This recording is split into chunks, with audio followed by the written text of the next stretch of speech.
तानिया के हाथ लगता है क्रिश का लैपटॉप और यहीं से सामने आता है अंशुमन की मौत का सबसे बड़ा सच।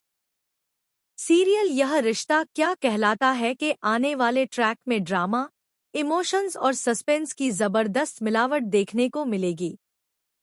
कहानी की शुरुआत होती है जब क्रिश अभीरा से मिलने जेल जाता है। वह कहता है कि वह उसका केस लड़ना चाहता है, लेकिन अभीरा साफ मना कर देती है। उसे भरोसा है कि अरमान ही उसे न्याय दिलाएगा। मगर कोर्ट में हालात ऐसे बनते हैं कि अरमान चाहकर भी अभीरा की बेगुनाही साबित नहीं कर पाता। केस अगली तारीख तक लटक जाता है और अभीरा पूरी तरह टूट जाती है। उसे लगता है कि अब वह हमेशा के लिए जेल में बंद हो जाएगी और मायरा से कभी नहीं मिल पाएगी।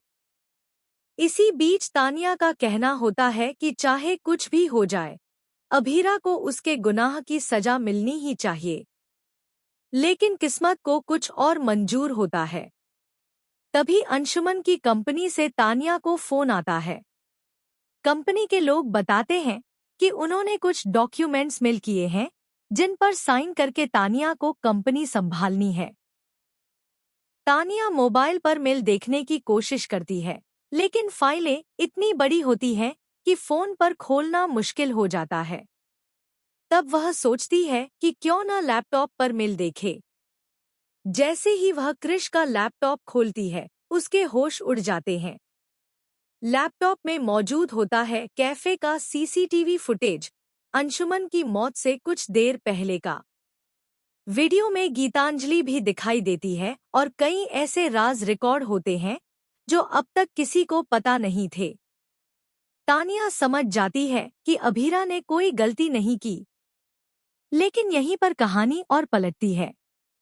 तानिया जब लैपटॉप को आगे स्क्रॉल करती है तो उसे अंशुमन की प्रॉपर्टी से जुड़े कागजात मिलते हैं। इन पेपर्स में साफ लिखा होता है कि अंशुमन की मौत के बाद उसकी सारी संपत्ति तानिया के नाम होगी। तानिया को असली झटका तब लगता है जब उसे पता चलता है कि क्रिश ने पहले ही नए डॉक्यूमेंट तैयार कर रखे हैं, जिनमें तानिया अपनी पूरी संपत्ति क्रिश के नाम ट्रांसफर कर रही है। यानी जिस इंसान पर उसने सबसे ज्यादा भरोसा किया, वही उसे धोखा देने वाला था। अब तानिया के पास सिर्फ एक ही रास्ता बचता है, सच के साथ खड़ा होना। वह सीधे अरमान के पास पहुंचती है और उससे कहती है, भैया, मेरा मकसद कभी भी अभीरा भाभी को सजा दिलाना नहीं था। मेरा उद्देश्य सिर्फ एक था, अंशुमन भैया के कातिल को सजा दिलाना। चाहे वह कातिल मेरा पति क्रिश ही क्यों न निकले या फिर गीतांजलि, मैं उन्हें छोड़ूंगी नहीं। अरमान तानिया की बात सुनकर हैरान रह जाता है। तानिया उसे वह वीडियो फुटेज और सारे डॉक्यूमेंट सौंप देती है जो अभीरा की बेगुनाही साबित करते हैं। अरमान को बड़ा झटका तब लगता है जब इस केस में गीतांजलि का नाम सामने आता है। उसे समझ में आने लगता है कि गीतांजलि और क्रिश ने मिलकर इतना बड़ा षड्यंत्र रचा ताकि अभीरा को मायरा से हमेशा के लिए दूर किया जा सके और अंशुमन की पूरी प्रॉपर्टी क्रिश के हाथ लग जाए। यानी यह दोनों एक ही तीर से दो निशाने साधना चाहते थे। अब तानिया ही बन जाती है अरमान की सबसे बड़ी गवाह।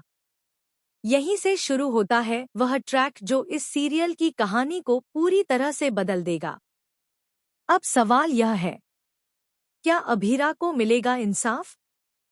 क्या क्रिश का असली चेहरा सबके सामने आएगा? क्या तानिया टूटेगी या और मजबूत होकर सामने आएगी?